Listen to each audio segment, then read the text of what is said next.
Hello, hello. Thank you.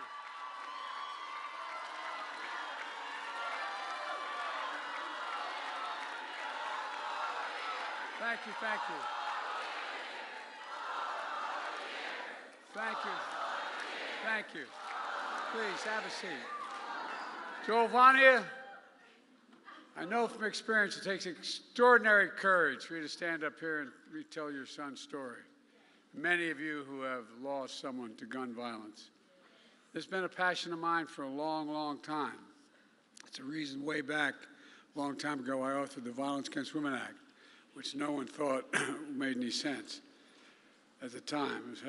I had a lot of trouble getting people to think we could make a difference. But the fact of the matter is, I remember well when you first started it with me, this extraordinary courage. You know, through your words, you help ensure that your son and all the victims of gun violence are not forgotten. They didn't die in vain. Through your love, you help prevent the next tragedy that saves lives. And through your actions, you remember us will never let go of one thing that we must never, never lose. And I mean this. I know it's hard, because I've gotten those phone calls too saying I lost a son, a daughter, a wife. I know what it's like. But guess what? Never give up on hope. Hope, hope, hope.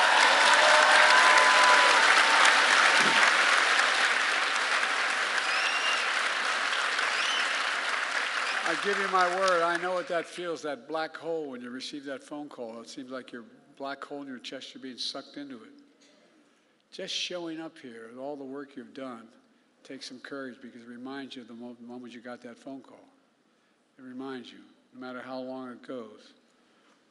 It's hard, but you're making such a difference. The main reason I'm here is to say, and I mean this from the bottom of my heart. No.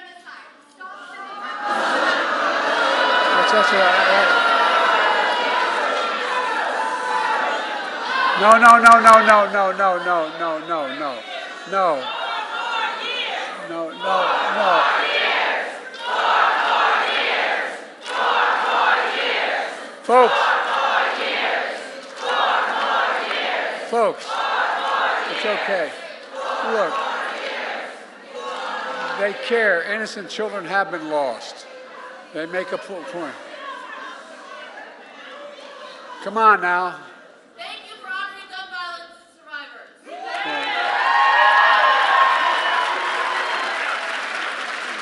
Folks, to Everytown and all the leaders and advocates here today, I want to thank you for the dedication to this vital issue you've shown.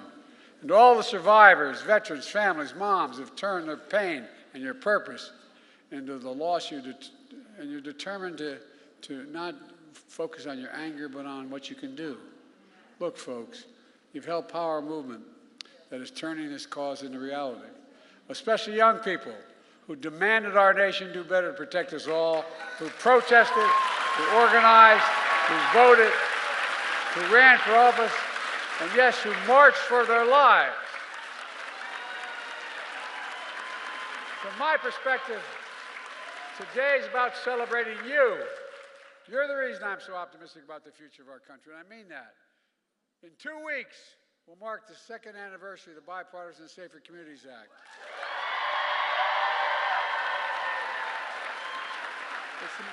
It's the most significant gun legislation in nearly 30 years.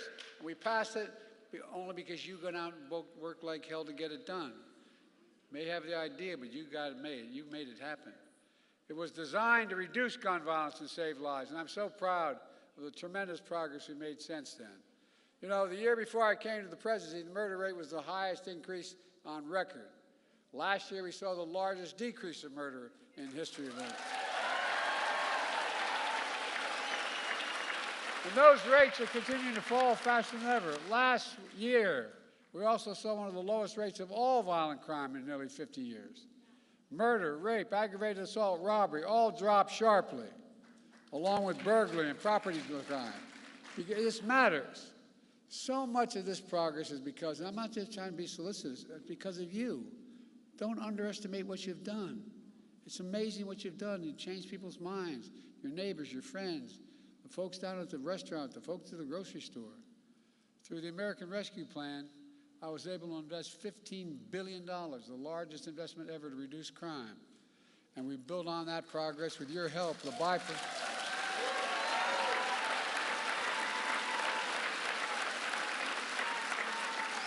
the bipartisan Safer Communities Act. And here's how. First, the Act's helping reduce community violence and domestic violence. It invests $250 million in violence intervention programs all across the country. People are now, my daughter's a social worker working with violence against women. What people don't realize is these things matter. They change attitudes. We've already funded nearly 80 programs and counting. We also make gun trafficking and straw purchasing a federal crime for the first time, giving prosecutors a legal tool to charge traffickers and hold them accountable for the more severe penalties that are available.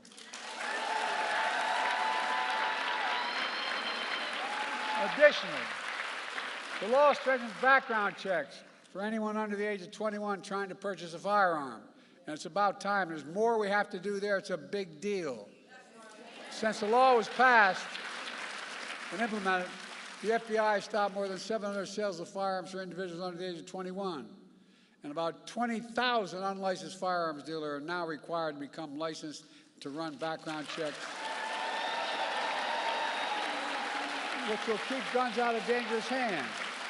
Second, the Act helps stop mass shootings, provides $750 million to states to implement the crisis interventions, like red flag laws that temporarily remove firearms from those who are endangering themselves and others. It also gives $1.3 billion to thousands of schools across the country to build safer learning environments, including updating safety plans, installing security equipment, hiring mental health professionals and school resource officers.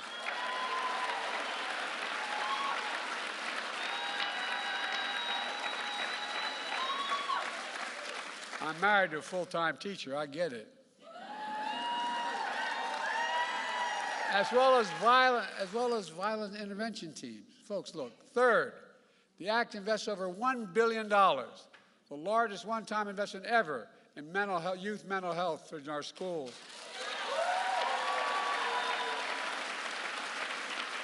To help them deal with grief and trauma resulting in gun violence. I've attended too many mass shootings. I've gone to too many schools across America and stood there and looked at the faces of those young children who made it, and look at all the families that lost somebody. It's tragic, but it needs help. They need help to get through it. It includes an additional 14,000 mental health professionals to be hired and trained in our schools, to work in our schools full time. That's 14,000 more.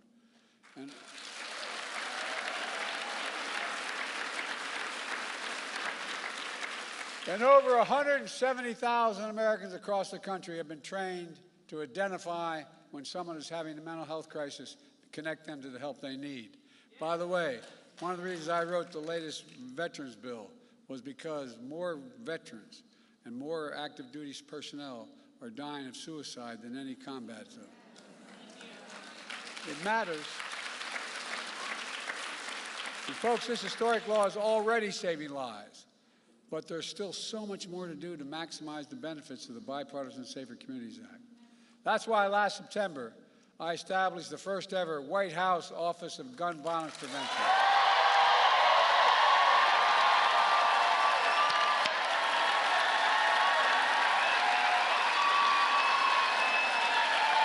I made it.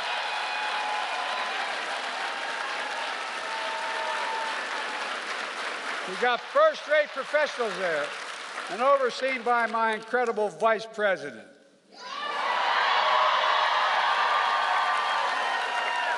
Who's a pretty fierce prosecutor as well. To drive and coordinate government in a nationwide effort to reduce gun violence in America. That's why we did it, and to send a clear message about how important this issue is to me, to you, and to the entire country. Folks,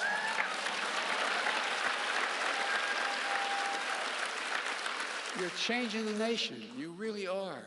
You're changing the nation. It builds upon the dozen of executive actions my administration has taken to reduce gun violence, more than any of my predecessors, and I suspect more than all of them combined. Everything from cracking down on ghost guns, gun trafficking, so much more. Folks, we're not stopping there. It's time, once again, to do what I did when I was a senator. Ban assault weapons.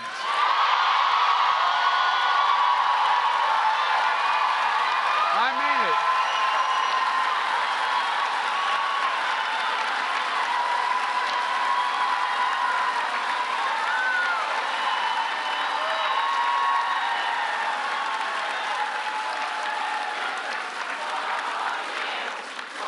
Thank you.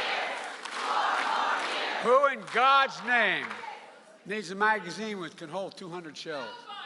Nobody, that's right. I remember when I was campaigning, when I was a senator, going through the wetlands of Delaware to meet all the people who were most upset with me, the fishermen and the hunters. And I came across a guy who was fishing, and he said, "You want to take my gun?" And I looked at him, I said, "Yeah, I don't want to take your gun. You're allowed to have a gun, but I want to take away your ability to use an assault weapon." And this is how the conversation went. He said, "What do you mean I need that to hunt?" I said, "Guess what? If you need 12 to 100 bullets in a gun and a magazine, you're the lousiest shot I've ever heard of." I'm serious. And to his credit, he looked at me and said, "You have a good point." But think about it. They're weapons of war. And by the way, it's time we establish universal background checks.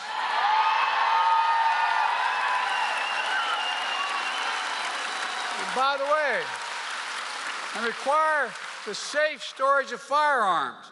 We should hold families responsible if they don't provide those locks on those guns. If in fact, because 3 of these major crime scenes I've visited were ones where the mother or father left open, left the stuff out on the desk, left it out on the table, and the kid came and used it.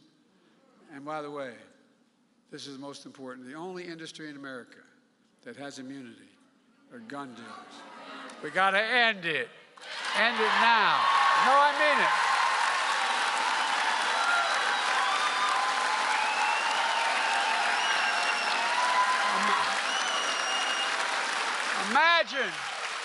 Imagine if we gave tobacco an exception, they could not be prosecuted. What would happen? We'd still, 1,000 more people would be dying of cancer because of smoke inhalation. It's time to increase funding for the Bureau of Alcohol, Tobacco, and Firearms and Explosives and other law enforcement agencies as well, to solve the crimes faster. Look, unfortunately, it's the only partisan thing I'm going to say. The congressional Republicans oppose all of these, every one of these. Instead of trying to stop our ban on ghost gun kits that contain these, that commit crimes, they're working like hell to stop it. They want to abolish the Bureau of Alcohol, Tobacco, and Firearms and Explosives, which is responsible for fighting gun crimes. You can't be pro-law enforcement and say you are pro-law enforcement and be pro-abolishing the AFT. You can't do it. It's outrageous. I disagree with some of my own party and on the other side about a lot of things, but at least there's some rational argument they have as part of their argument. What in God's name is the rationale for taking away the alcohol, tobacco, and firearms? After a school shooting in Iowa that killed a student and a teacher, my predecessor was asked about it. You remember what he said? He said, "Have to get over it." Hell no, we don't have to get over it. We got to stop it. We got to stop it and stop it now.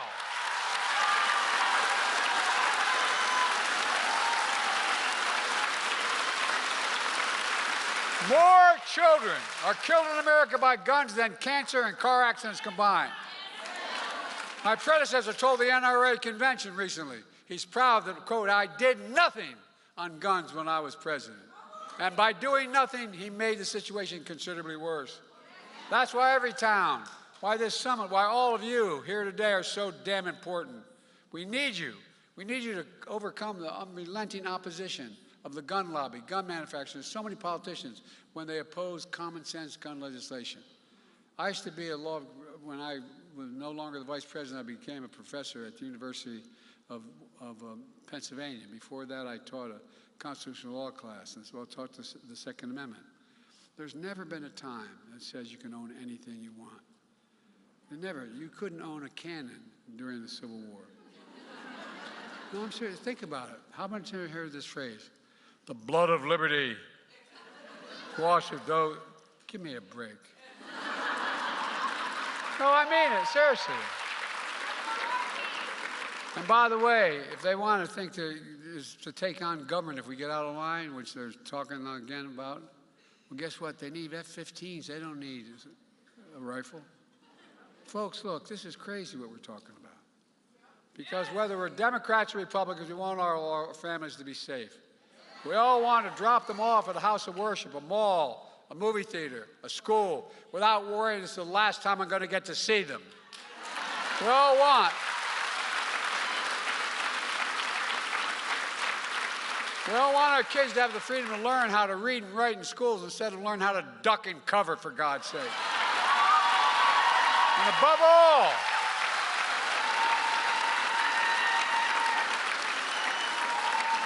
all, we all agree, we are not finished.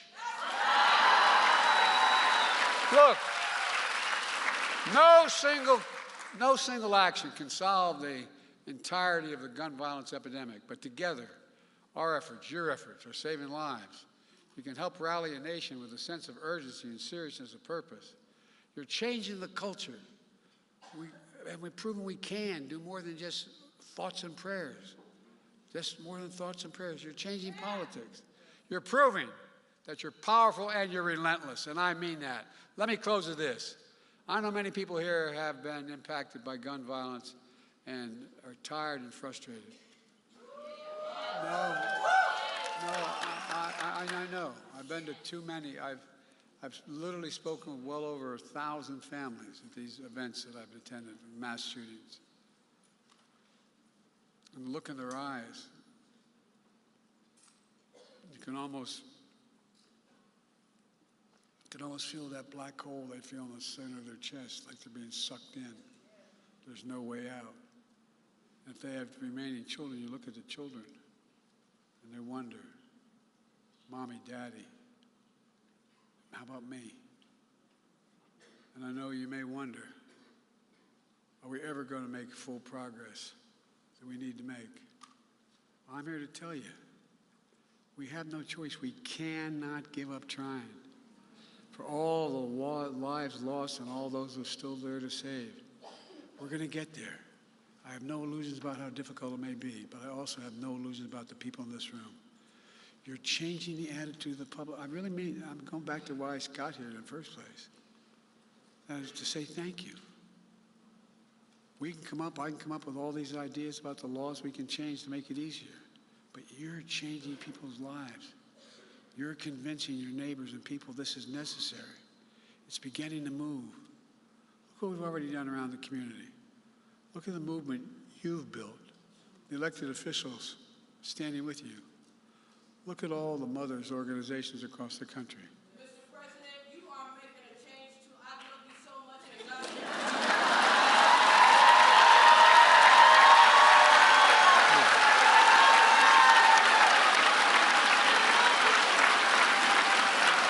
Look,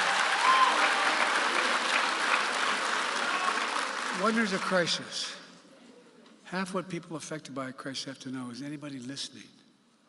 Do you hear me? Do they hear what we're saying? Listen to the young people who are speaking out. That's the power of the memory of your loved ones. That's the power of this movement. That's the power of America. We just have to keep going and keep the faith. Remember who we are. We are the United States of America, and there's nothing beyond our capacity